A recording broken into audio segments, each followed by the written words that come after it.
Fine. The next lesson that we take up for class 11th is The Landscape of Soul by Nathalai Truvaroy.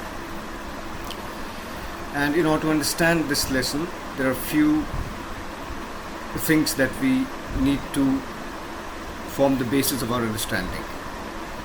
And the first is the basis of Chinese paintings.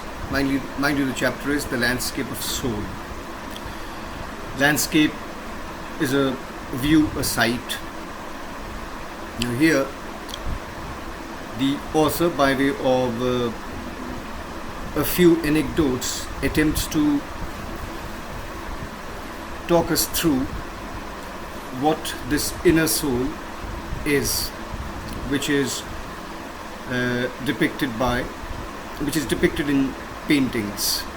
So the author compares and contrasts Chinese paintings with the European paintings, and there is a stark contrast in the way the painters in these two continents, in these two countries, the Chinese painters and the European painters, that is, they attempt to traverse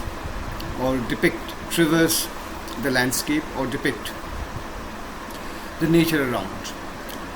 So the most important thing for us to understand is that whereas a Chinese painter wants not only a physical but also a spiritual or a mental connect from his admirers,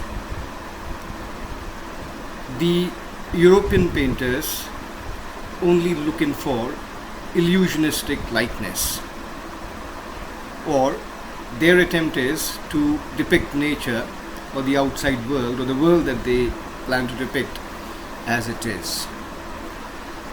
So whereas in the Chinese painting, the artist draws the admirers towards his or her painting physically, mentally and spiritually, in European paintings, the attempt of the artist is to draw his admirers towards them or towards their creation physically.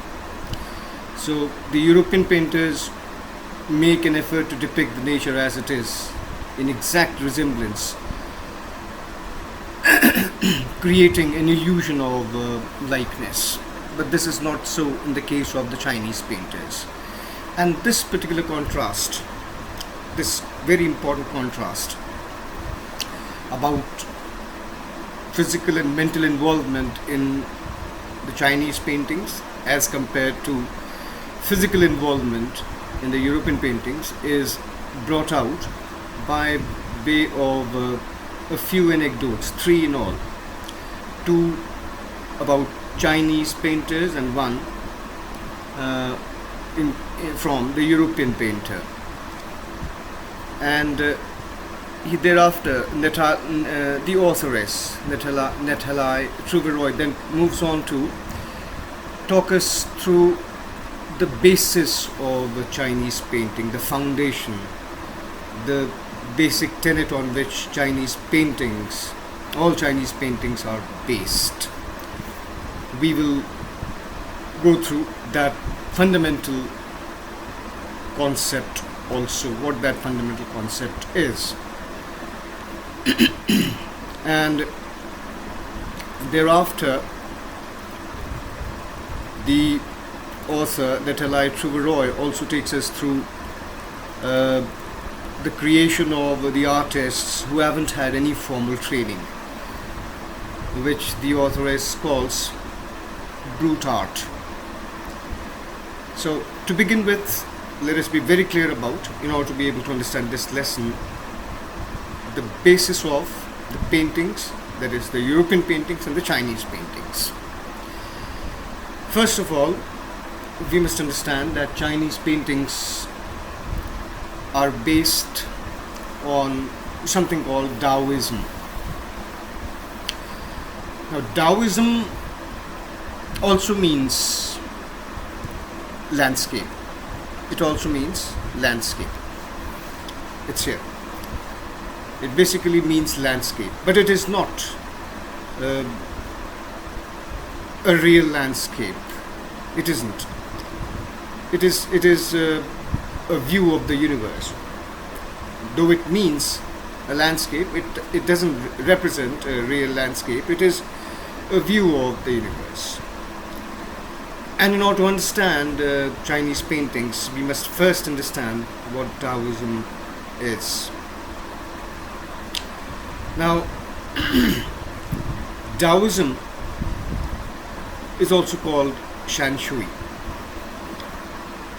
If you break this word, Shan Shui, it tells us that Shan means mountain and Shui means water. And it is, these are two complementary poles which complete each other, and the result is the universe.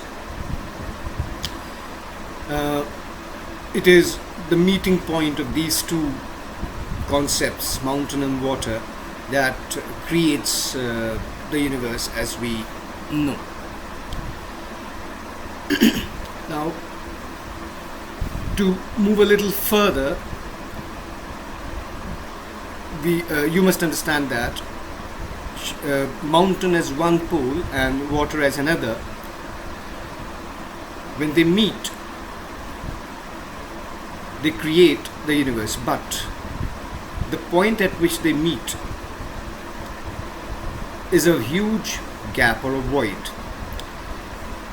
It is within this void or huge gap that creation takes place.